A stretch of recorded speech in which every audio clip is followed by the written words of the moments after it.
iki ditata sing rapi. Ben ora ireng kabeh. Nek kangen tak wedhaki to sini. Ibu, Ibu. Piye, Pak? Iki malam takbir.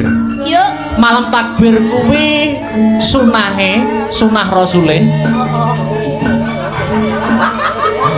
Maksudnya takbiran. Tapi aku krungu suarane tangga. Nyapa Pak Bu. nih? Ya ampun. Urung anake dhewe. Anak kuwi nyapa to nyapa ora apa-apane kok wis anake dhewe. Nyapa Pak nih? Anake dhewe kan wingi kan pamite dina iki takbiran. Terus Tapi jarine tangga samping omah bengi iki malah balapan. Bapak sapa sing ora wirang? Dek mau ki tak VC ki takbir keliling lho Pak. Assalamualaikum. Saya meneng sik ning kono sik. Wis syukur wis.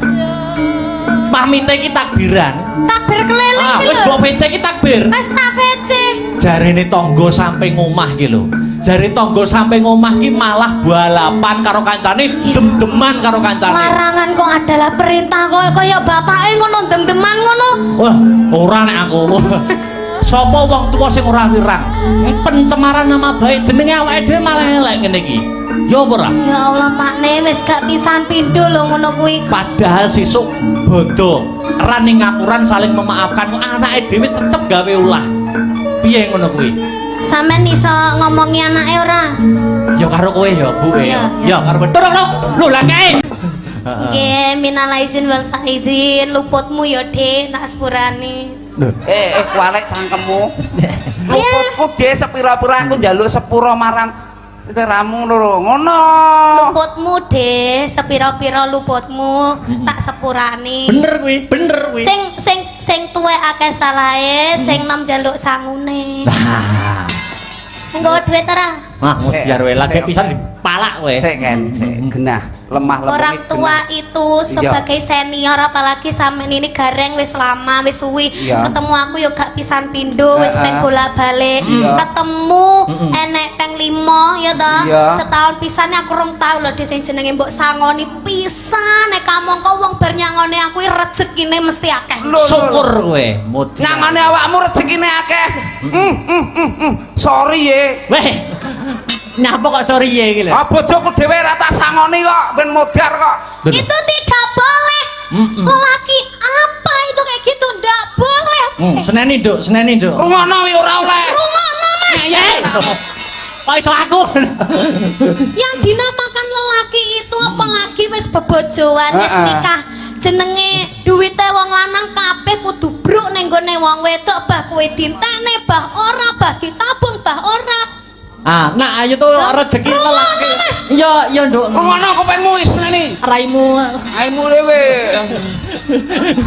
Malah ngrai-ngrai mau wong. lek sampean ngono wis omah-omah lah Mas sabar urung ini harus diberi contoh Pak Dik Mungkin lho. Contohnya aku ki. Lah, Ora tau apa ya mbok brune wong wedok?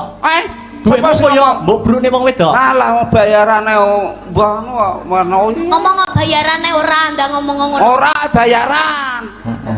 Kakean nek nyelempitne dhuwit dana kenakalan iku. Nduk, niken. Ah, iki lho. Ah, iki minal aidin wal faidin sing bener. Nah, iki supaya becik ya toh. Supaya becik iki yo kudu enek tokoe bapak, ibu, anak kuwi lagi pas. betul Ngono. Bapak, Ibu, Bapak, ibu, Bapak, Ibu, anak. Maksudnya iki anu no, simulasi sungkeman biar buat jadi contoh orang banyak kaula muda semuanya. terus Suasananya masih di alal bihalal. iya Oh, ngene ya, wis piye? Kan Dik niki kan paling muda di antara bertiga. Iya, betul. aku paling tua Tuamu kono. Oh, ya Anu dhisik. Nanti ganti-gantian peran. Iya. Tapi aku dadi bapak sik. Bapak. Heeh. Aku. Dik kan anak. aku gak ibu Nanti kan ada bapak sama ibu nanti dijol-jol. Nanti dijol-jol. aku nanti di bapaknya juga Iya.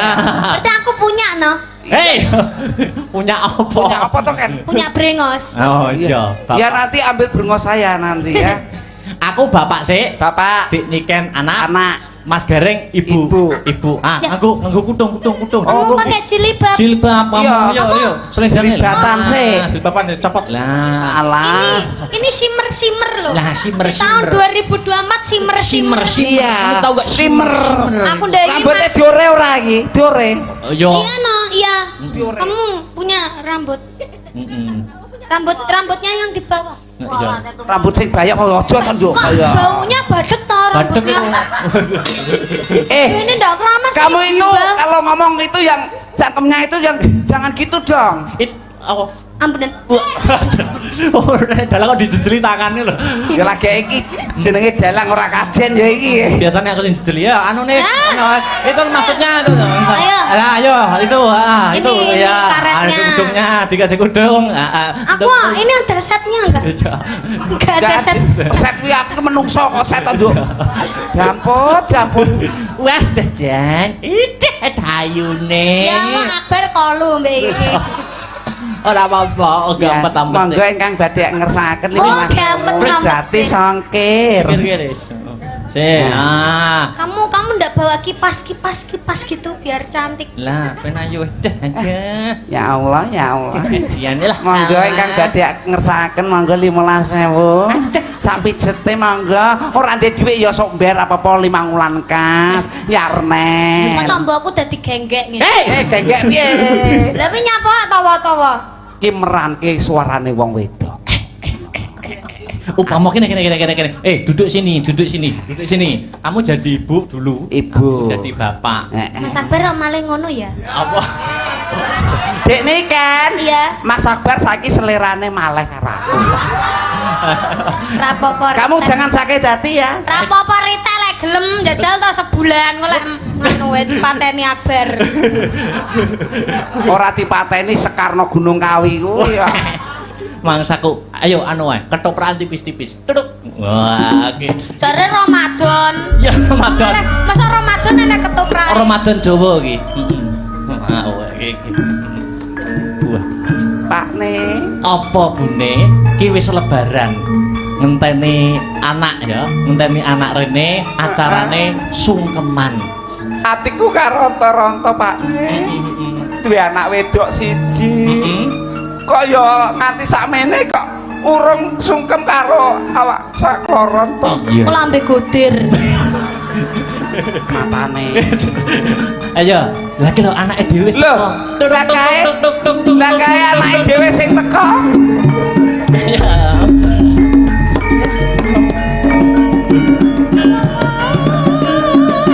London nih tolong.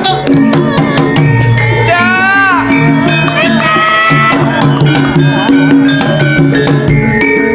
Kene, Nduk. Aku to. No. Oh ya aku to. Toprak aku dadi gak anake. Anake Toprak gak tau payu yo ngene iki. meneng iki su anu ki ketoprak anyar. Sungkem bapake dhisik, Nduk. Sungkem Iki bapak. pomone anake bar dolan terus mari ngono apa jenenge mara ndek omah ngono. Iya. Iki pomone anake aku dolan sik ya, Mas. Iya. Kok terus mari ngono mara ning omah ki omahe ngono. Iya. Kita dolan sik ya. Saiki wayahe teko kok dolan sik. Gacok wong kok. Assalamualaikum Bunda Ayah. Waalaikumsalam. Minal aidin wal faizin, mohon maaf Bapak. lahir dan batin. Ah ning bapak sih. Aduh. Bapak. Minal aidin Minal aidin wal faizin. Mohon maaf lahir dan batin. Iya. Sepira gedene lupute Bapak. Muga-muga Bapak iso mlebu swarga. Iso malah nyedakke wong tuwa. Ya ora kan doa terbaik. Ya, aku sing tuwa sing akeh lupute ya, Nok. Apane aku cah lanang ya toh, mergo wanita itu selalu benar. Ya. Aku jaluk sing ngapura ya. Weh. Kok malah curhat ning kene. Rapi bapak anak kok. Anak kok. Kok ngono? Sikut ngono. Bapak, Apa, Nduk? Bapak kan pernah salah sama aku. Iya. Jadi Bapak harusnya minta maaf sama aku. Iya. Kan aku enggak punya salah. Oh iya. Cuk. Sini sungkem sini. Hei. Bapak Jan. Enggak asik. Iya kok gak asik. Wes salim bapak wes sungkem wis. Lho kok ndak dicium? Lho kok kuale. Sing nyium tangan kuwi. Nah, saiki ganti ibu. Ibu. Nangis soe nangis ora apa-apa, haru. Rupane Bu. Surga di telapak kaki. Betul. Wah. Surga di telapak kaki. Disungkemi anake kok malah ngalih lho. Kalau namanya suami istri, Sungkem. surga di telapak kaki suami. Heeh. Ibu. Lah, mbok ya sing apik ibu iki. Apik-apik awakku remuk. Golek sego samplokane. Urung saliman lho. Urung saliman kok lagi anu wis nyerah. Salim sih. Bu, nyuwun sewu. Heeh. Mugi-mugi panjenengan tansah apa?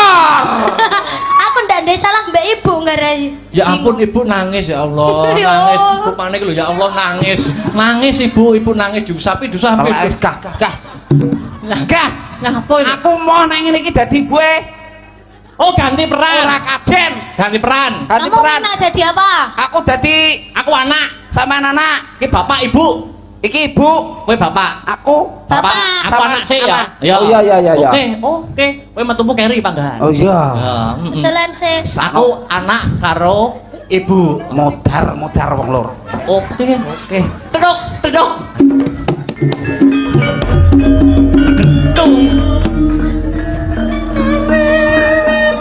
Bu. Piye sayang? Anakku tersayang. Please deh. Kalian itu gimana tik?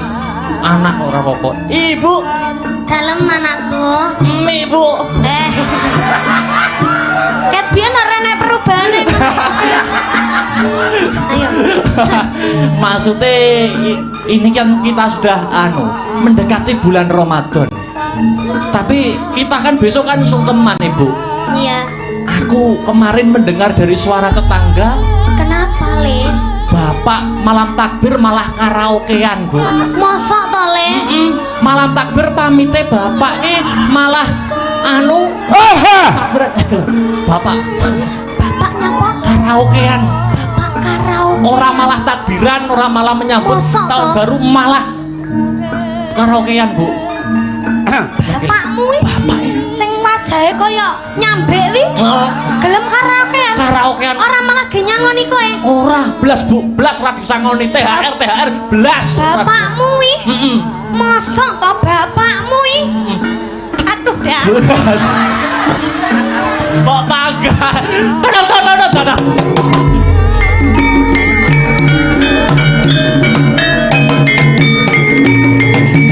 Aja nyebut jenenge Nikan Salindrek. Lah urung wajahmu remuk le. Syukur Pak we. Mongko we mudar. Ule. Kowe wani ngancik omahku lek ra remuk dasmu. Piye to, Lek ra Ki? we ngalih. Saiki. Piye to ki? Ngalih. Takbiran. Riyo rene bapak ra apa-apa penting kowe bongkok. Bar. Takbiran. Hei. Apa? Bapak. Bapak opo? Ya toh? Bener toh? Bapak Opo? nyapa le bapak? Kerasa nyedek-nyedek aku tak Karap- untal dasmu. Karaokean karo LC katok sak mene. Modar ki kok aku. Wes, op. Wes, mau aku. Jene kurang apa to, Mas? Aku kurang apa? Weh, syukur weh. Aku kurang apa, Mas? Apa kurangku? Apa aku gak ono apa-apane? Padahal wis tak apa-apane. Hei, wes piye? Ganti peran nek. Aku dadi bapak ora kajen. Iki pergantian pemainnya ning nggur karek siji lho. Karek siji nggone. Kowe dadi anak. Wah, aku dadi anak. Lah dadi anak iki mesti disayang. Sangoni. Sak pira salah anake mesti iki lho cocok aku nek dadi anak seneng aku. tangkap Mas Sabar. Dadi anak. Ayo, Duduk lah, dhewe bapak ibu. Ibu. Pak nih, Yo. rene apa nih? Piye ibu Bar iki sungkeman. Heeh. Iki ditata sing rapi. Ben ora ireng kabeh. Nek kangen tak wedhaki to sini. Ibu. Piye, Pak? Iki malam takbir. Yuk. Malam takbir kuwi sunah rasule. Maksudnya takbiran. Tapi aku krungu suarane tangga. Nyapa Pak Bu. nih? Ya ampun. Urung anake dhewe. Anake nyapa to nyapa ora apa-apane kok wis anake dhewe. Nyapa Pak nih? Anake dhewe kan wingi kan pamite dina iki takbiran. Terus Tapi jarine tangga sampe ngomah bengi iki malah balapan. Bapak sapa sing ora wirang? Dek mau kita VC kita takbir keliling lho Pak. Assalamualaikum. Cewek menengah sik ning kono sik. Wis syukur wis. Pamite iki takbiran. Takbir keliling Wis mbok VC iki takbir. Wis tak VC. Jarine tangga sampe ngomah iki lho. Jare tangga sampe ngomah ki malah balapan karo kancane, dem-deman karo kancane. Larangan kok adalah perintah kaya bapake ngono dem-deman ngono. Wah, ora nek aku. Sapa wong tuwa sing ora wirang? Pencemaran nama baik jenenge awake dhewe malah elek ngene iki. Ya apa ora? Ya Allah Pakne wis gak pisan pindho lho ngono kuwi. Padahal sesuk bodo ran ning ngapuran saling memaafkan anake dhewe tetep gawe ulah. Piye ngono kuwi? Sampeyan iso ngomongi anake ora? Ya karo kowe ya, Bu. Iya, Ya karo bener lho. Lah kae anake, lah kae lho. Anakku rene rene.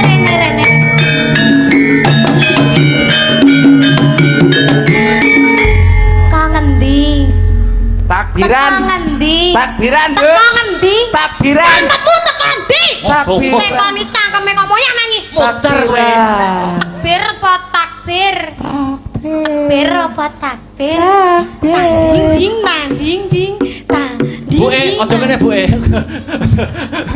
Malah buke ngono. Aku takbiran lho, Bu. Atas sono Pak, atas sono Pak. Takbiran kok mripate abang. Takbiran kok motone abang. Lambene kok mambu. Nambene kok mambu naga. Aku ke Kok ngono. wajahnya kaya naga ya kan. Nah yo. Bapakku yo naga. Ngawur. Aku ula cilik. Piye? Kowe ngaku Kowe apa? ngaku apa tak sodet? Aku lho takbiran Aku apa tenan, tak Pak. bedah? Takbiran apa mendem? Takbiran, Pak. Ya Allah, ya Allah. Maling nek rung bonyok, kuwi mesti rung gelem ngaku, Kowe takbiran apa takbiran? Iki sandale sapa iki? Selopku. Takbiran apa takbiran? Takbir. Takbir ngaku kowe mendem. Ngaku parah ayo Yakin, kita Pak. ini anak teleke lho iki. Anak teleke lho iki. Ya ora, Nduk. Ampunen Nek telek tenan. Ayo, kowe ngaku apa ora? Ngaku apa tak pecuti? Ayo. Aku takbiran kok. Ayo. Takbiran apa mendem? Apa balapan? Jare pamit tak bocah kok ora iso. Dikandani wong grek. Wis Pak. Rumangane apa? Ayo, mikir ora? Bapak wis Pak. Rupane kok ngece. Bapak wis Pak. Aku takbiran.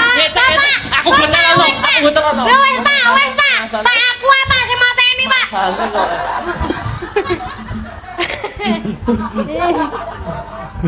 Walah bangetan ta ya. Ngene bojoku mentelemangan kayane ya Allah, ya Allah.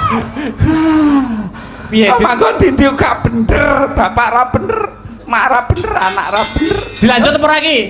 Sungkemane dilanjut ora? Gak wis, jan. Nyapa? Ora sungkem-sungkem rata jaran aku. Lah nyapa? Gelem diterusne yo, gelem kok awakku. Iya. Kok marah-marah toh? Kuwi lho. Piye iki namanya tidak profesional Tidak kerja? ya, kuwi lho. Gimana sih? Profesional sih profesional, tapi ini awak saya remek, gepui. Rumangsa. Aku arep males karo dalange sing opahe kono. Sampai aku kurang ajar mulai ra bayaran. Saiki sampean dadi apa? Wis entek Dadi awake. apa? Aku wis gak dadi-dadian gak pateken aku. Dadi gareng.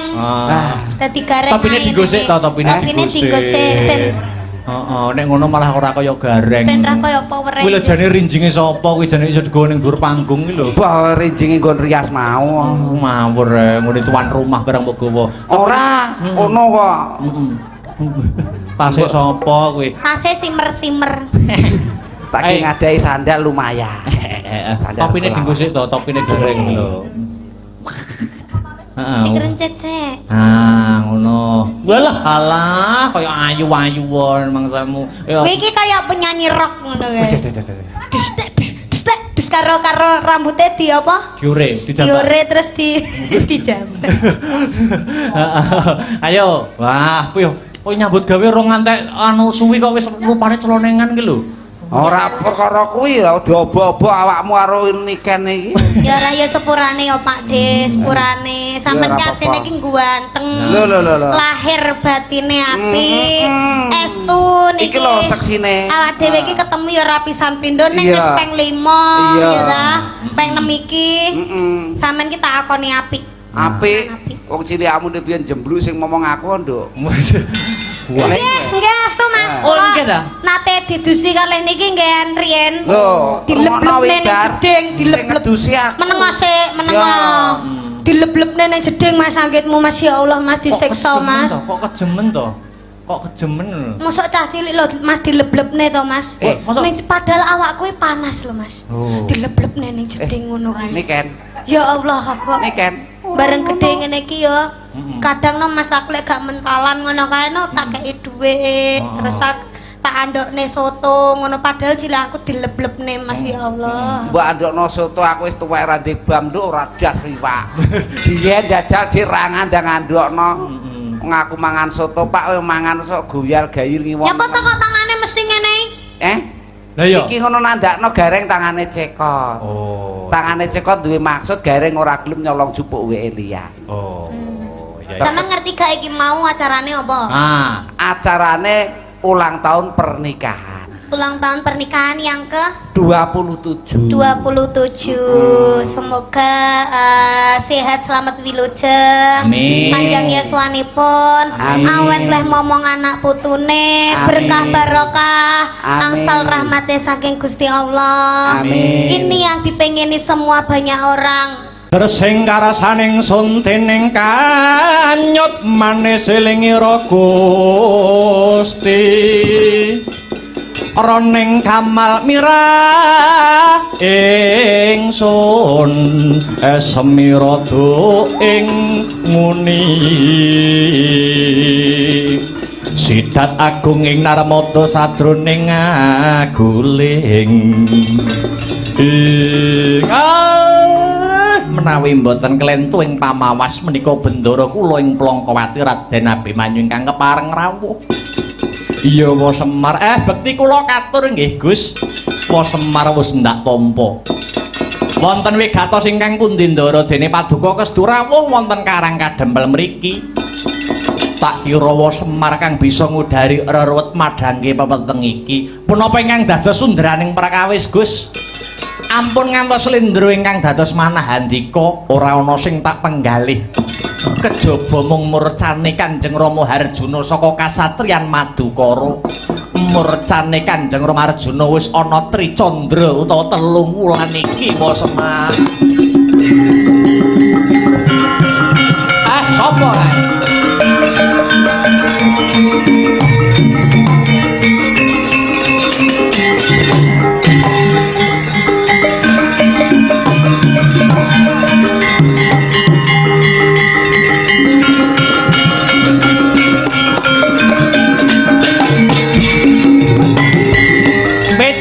Wis bali ana Praja Ngamarta. Iya, Ma. Niki kula sawang Ndara Abimanyu. Iya, Petruk. Bekti kula katur nggih, Den. Iya, Petruk wis ndak tampa. Kepiye? Kepiye asile kowe saka negara Ngamarta antuk gawe apa ora? Ngene ya, Pak. Sak tekaku ana Sitinggil Praja Ngamarta iki mau jebule kedhisikan karo rawuh sinuwuning Mandura Prabu Baladewa. Kang sarimbit karo Patih Ngastina ya kuwi Patih Sengkuni. Lah tinemune sinuwun Prabu Baladewa ya duwe perlu kang padha ya kuwi nyilih wujude jimat Jamus Kalimasada. Wekasane dadi geger nganti dipisah kelawan Ndara Werkudara. Sak rampunge dipisah Ndara Puntadewa nyusul njuk ngendika isine pangandikan sapa wae bakal disili wujuding jimat Jamus Kalimasada yen bisa mujudi kembang sing jenenge Sekar Jati Wasesa. Kabeh mau wangsit sing ditampa dening Prabu Puntadewa, Pak.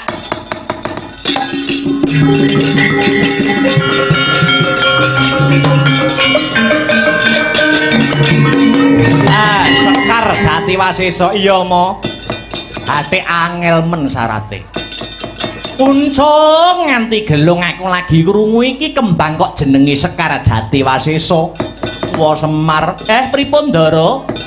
Biyen Abimanyu kaya tau ngerti kang aran Sekar Jati Wasesa mau. Kembang mau papan dununge mapan ana tanah sabrang. Ya kuwi ana negara Paranghagni. Lah banjur Wa Semar goleki kembang mau bakale diagem kanggo apa? Kangge syarat ngampil wujuding Jamus Kalimasada, Gus. Awit Semar badhe gadah damel ngene iku Semar badhe mbangun kayangan, mbangun atine para manungsa, dandani mental kang sarta moraling para kawula. Yen pancen kaya mangkono wong, ayo luwih dhisik bakal tak bantu ing arah ngupadi Sekar Jati Wasesa, mbok menawa Sekar Jati Wasesa kang disuwun kelawan Wa Puntadewa mau ana sambung rapete kelawan murcane ramaku Raden Arjuna. Dados niki sesarengan tumuju wonten ing Paranghagni. Ya wa. Aja kuwatir rasamu senadyan ing kono mlebu tanah sabrang. Yen ana bebaya kang anempuh ing dedalan Abimanyu kang bakal ngrampungi wa. Sigra pala kang tumingal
Semubangi Wangaruna kadinetrane nganggo rapuk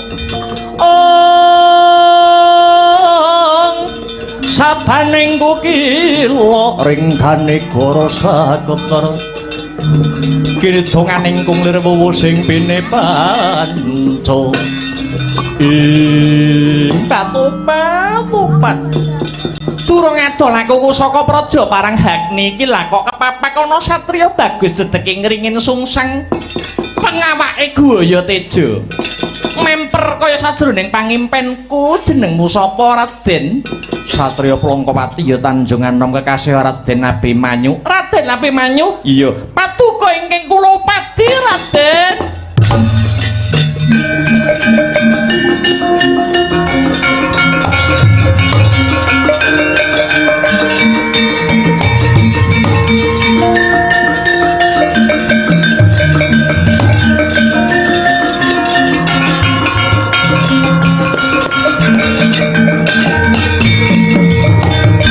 Sira sing tuk ing arum ilining memanis hamleber mring kang cipta ding kowe goleki Abimanyu ngene nggih Raden bares mawon rinten pantaraning dalu kula tansah kimpenan wewayangan handika Raden Abimanyu kula pasrah jiwa raga dumateng paduka Raden keparenga kula suwita dumateng Raden Abimanyu.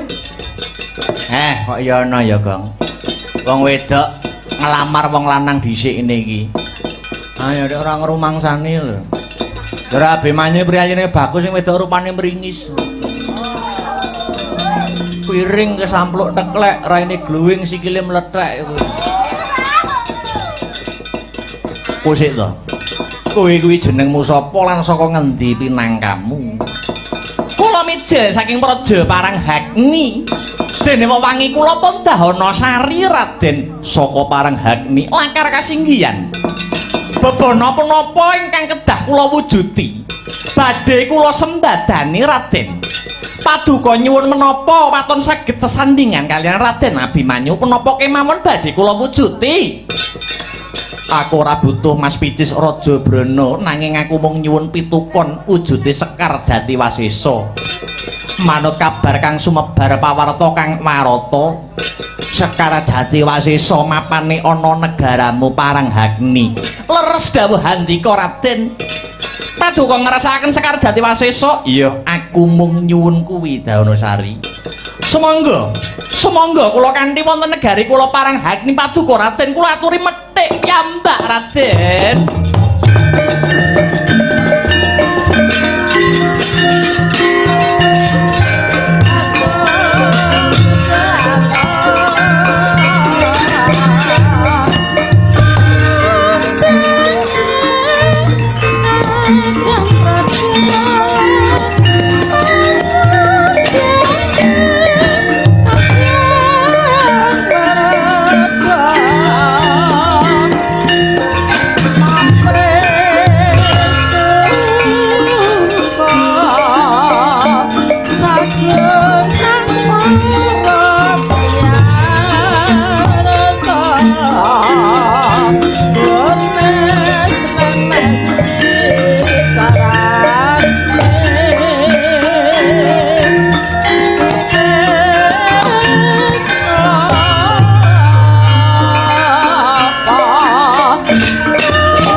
Patine Sang Abimanyu kena ing Jidara.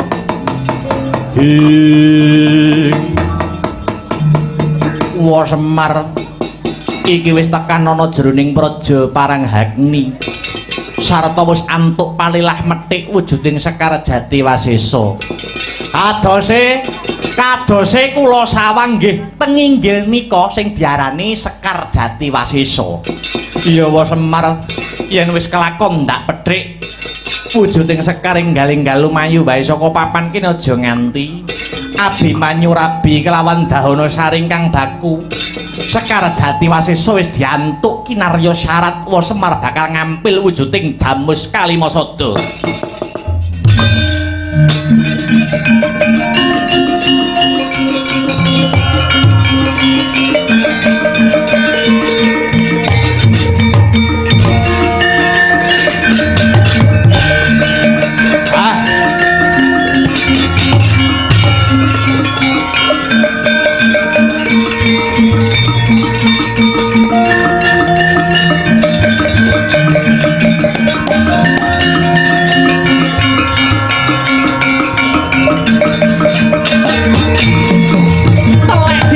Si mripatku melek diapusi. Jebule Raden Abimanyu mung melek kelawan kembang Jatiwasesa. Panjenengan mlayu, panjenengan ngoncati janji. Tak tututi kowe Raden Abimanyu.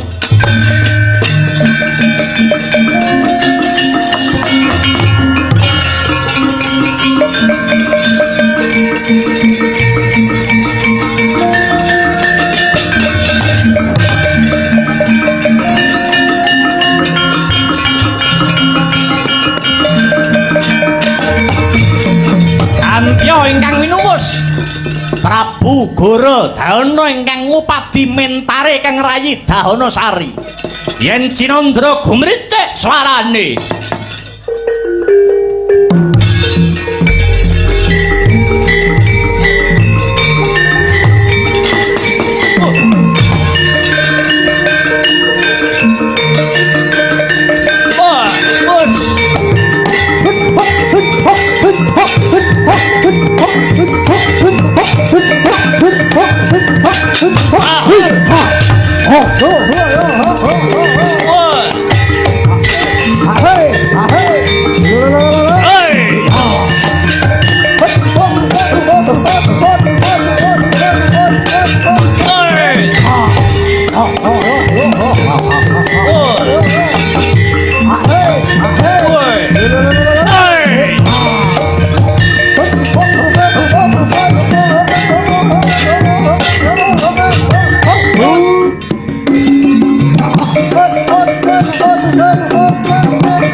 muter-muter kaya helikopter. Anggonku goleki kowe taono sari. Waduh, kedrawasan Kakang, kedrawasan. Kedrawasan piye? Aku wis kelakon ketemu kelawan momani ing kalbu ya kuwi Raden Abimanyu. Sekawit Raden Abimanyu gelem nampa katresnaning Daonosari nanging kudu nganggo pitukon wujude Sekar Jatiwasesa. Satemah Raden Abimanyu tak kanthi ana praja Paranghagni. Bareng Sekar Jatiwasesa wis dipethik karo Abimanyu. Abimanyu tinggal gelanggang colong playu. Raden Abimanyu tega karo aku Kakang piye?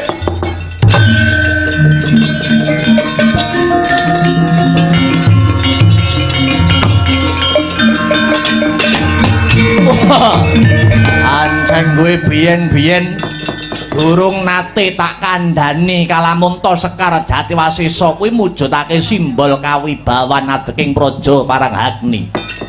Yen Sekar Jatiwasesa kuwi mau ilang tegese uga wis ilang kekuwung lan kasektene praja Paranghagni.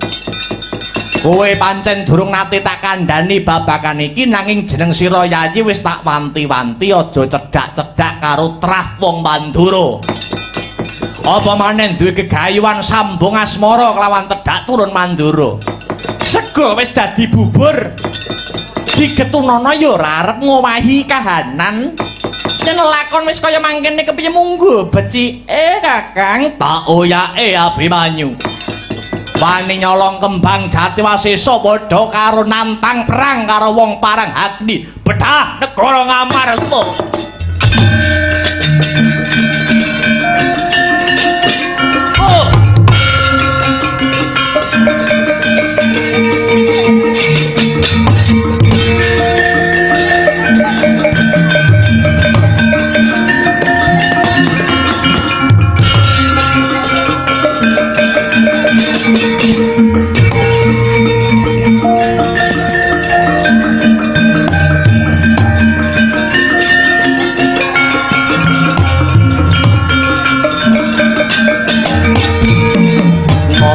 Kresna nangandika duh Yayi Prabu Hayuwa Sungkaweng tias ing lonjong mimis lampahipun melar mingkus napasipun menika Koko Prabu ing Mandura. Iya Kresna wonten wigatos ingkang pundi kok sajakipun nggih aku bantunen ya Kresna, aku bantunen.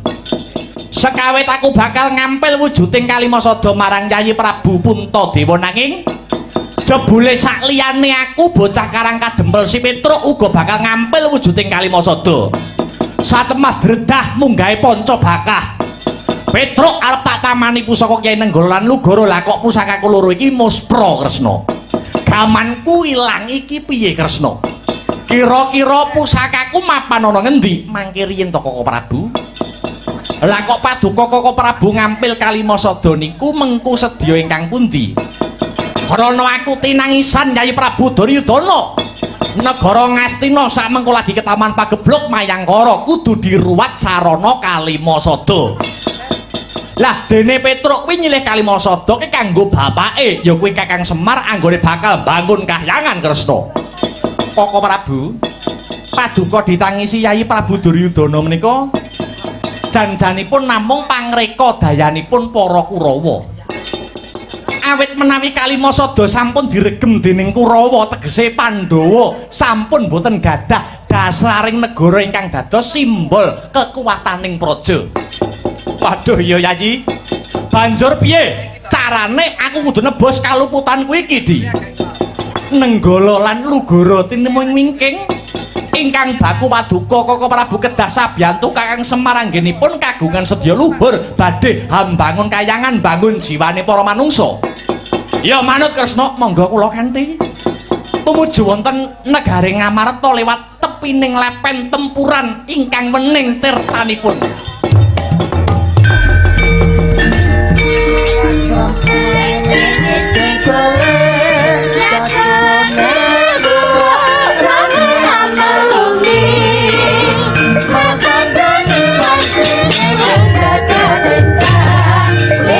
Panjarina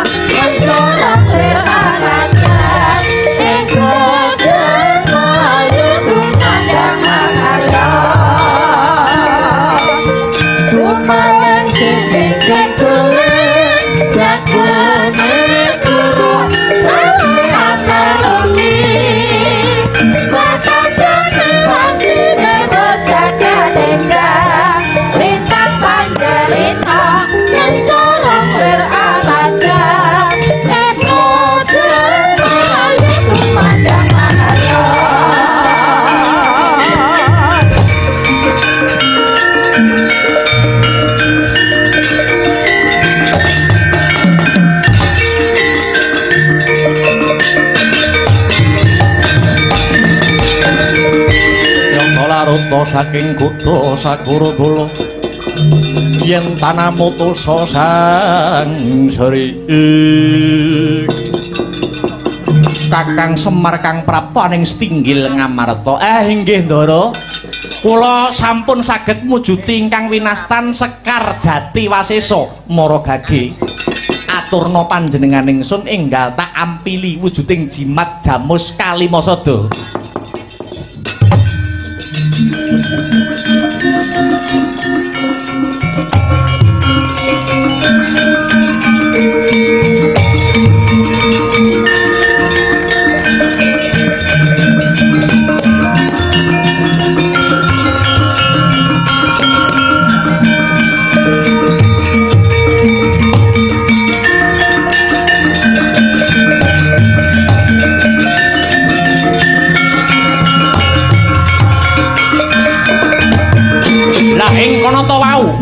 Nalika Sekar Jati Wasesa sinandhingaken pustaka Jamus Kalimasada ana kaelokaning jagat Sekar Jati Wasesa badhar sejatining wujud Raden Arjuna.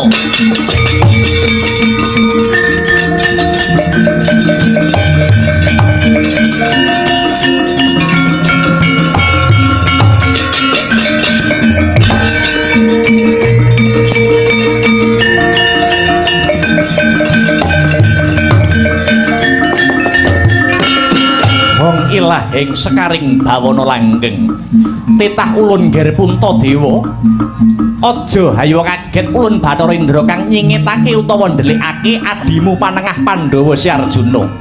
Arjuna bisa dadi wujuding kembang awit pun ulun mung bantu Semar Badranaya kang kagungan niat luhur kepingin hambangun kahyangan kuwi amung pasemon. Semar kepingin nyilih Kalimasada supayane para Pandhawa aja lali kelawan Kalimasada. 5 sing dadi usada ya kuwi dasaring negara. Awit Pandhawa mono wujud babare Kalimasada, Puntadewa kang dadi simboling panembah, Werkudara simbole rasa kamanungsan, Janaka simbol rasa kamanunggalan, Nakula lan Sadewa ingkang dadi simbol musyawarah lan rasa keadilan. Tenang apa sing tak singetake kok Janaka, krana Janaka mujudake lambanging kamanunggalan. Awit negaramu dumadi saka beda-bedane suku, agama lan golongan. Wilayah uga kapérang saka pulo sing bebanjaran. Kabeh kuwi bakal bisa tentrem lamun negara iki ngugemi rasa manunggalan, rasa kamanunggalan Pandhawa.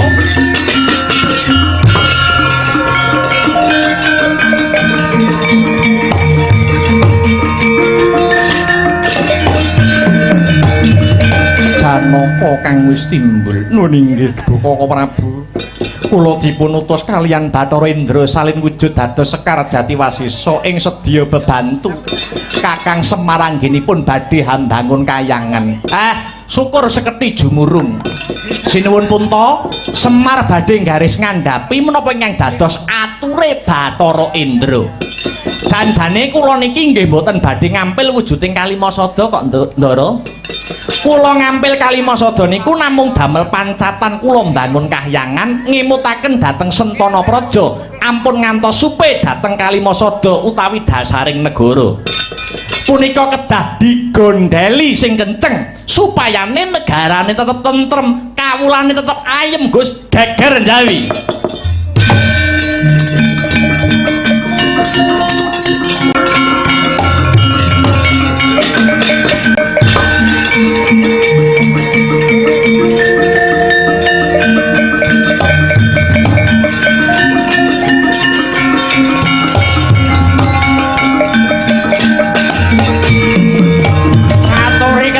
Sinuwun dhateng Jawi wonten raseksa kalih buta lanang wedok ngamuk punggung Suratamtaha wonten Praja Ngamarta. Kaka Prabu punika jatahipun Kaka Prabu kagem nebus sedaya dosa kalepatan Paduka. Ya Baladewa sing ndandhaki Kresna.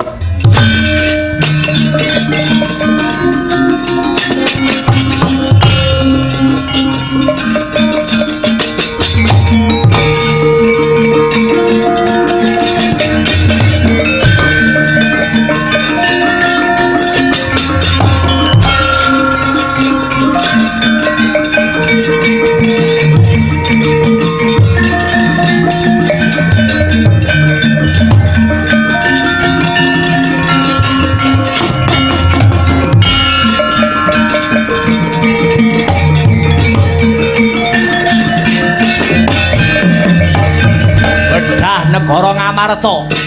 Lakon bisa medhal negara Ngamarta yen bisa nandhingi Prabu Baladewa Nalendra Mandura. Wah, iki wong Mandura.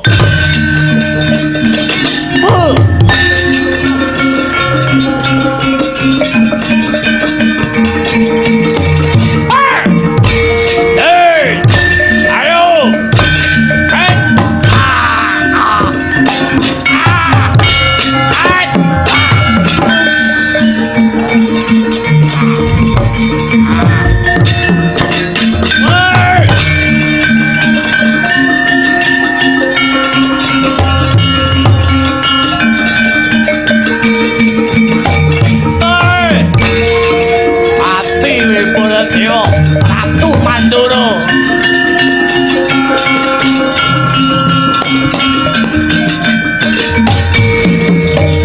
Prabu Baladewa den piting wani kelawan Prabu Gorodana. Nata ing Mandura prasasat kaya wis linolosan nata bebayune. Anane mung pasrah sumarah mring Gusti Kang Maha Murah. Ucap sakala ana cahya murup sak mrica binubut saking dirgantara. Ponang cahya babar geni kang manghalat-halat angobar Sang Gorodana lan Dahana Sari. Dia badar sejatining wujud pusaka Kyai Nenggala lan Lugara.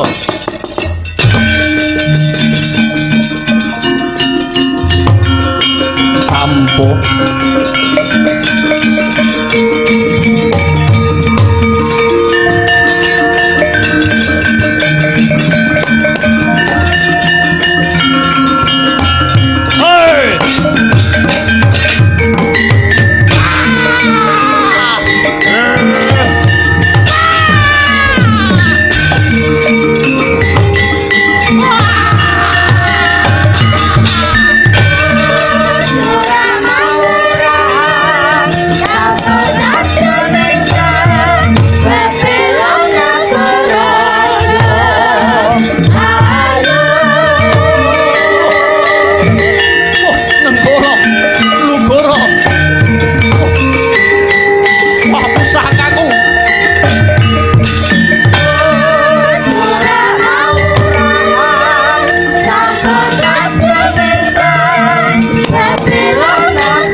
ciling sir wengi Caka Lula Tatanendra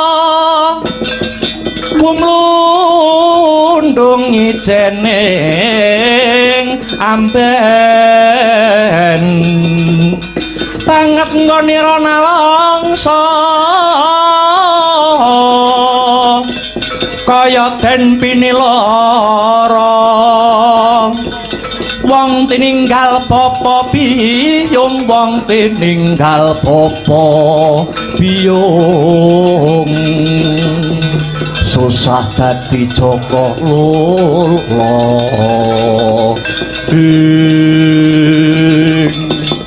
Rama Pukulun Bathara Brahma ingkang tumedhak hamrepegi kang putra Baladewa ya ulun kang paring pitulung marang jeneng kita kanthi srana angobarke geni kinarya mrawasa Si Gorodana lan Dahana Sari. Lah kok menika badar pusaka kula kekalih Nenggala lan Lugara liripun kados pundi Pukulun? Baladewa, sayektine pusakamu kekarone ulun ingkang jabel. Nganti tak dadekke buta loro lanang lan wedok awit pusaka Nenggala lan Lugara kuwi sejatine ya kena sinebut pusaka lanang karo pusaka wedok. Nenggala sing wujude dawa kuwi pusaka lanang, Lugara sing wujude mlenuk kuwi pusaka wedok. Pusaka tak jabel krana Ulun bebantu Kyai Semar anggone duwe niat kang luhur mbangun kahyangan, mbangun jiwane para manungsa. Nyatane jeneng kita Baladewa sekawit belani Kurawa lan ngentengke gegayuhane Kyai Semar sing dadi pamonging tanah Jawa. Apa maneh jeneng kita Baladewa bakal mateni Petruk nganggo pusakamu. He Baladewa, apa jeneng kita ora eling nalikane ulun menehi pusaka kekarone iki marang jeneng kita?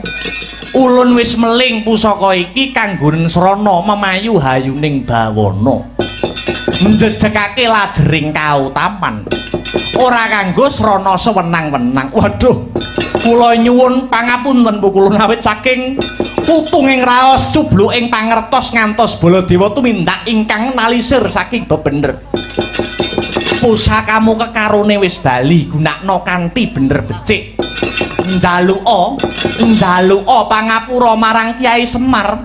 Muga-muga kanthi Baladewa njaluk pangapura marang Kyai Semar kang dadi simboling wong cilik bisa dadi srana guyub lan rukun manunggaling kawula Gusti. Manunggaling pejabat kelawan rakyat sentana kelawan para kawula. Srampakia anak untung Gungga guyup dirwakoni Rampa aranca katon siga Sinaya anu biroda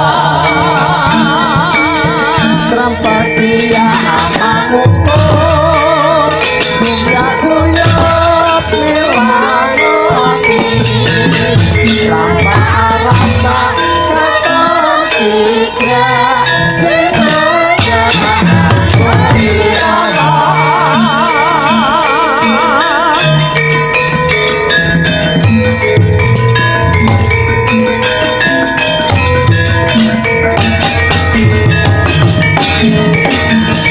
Oh Kakang Baladewa sing luput pranyata luhur gegayuhanmu Kyai Semar. Astobrata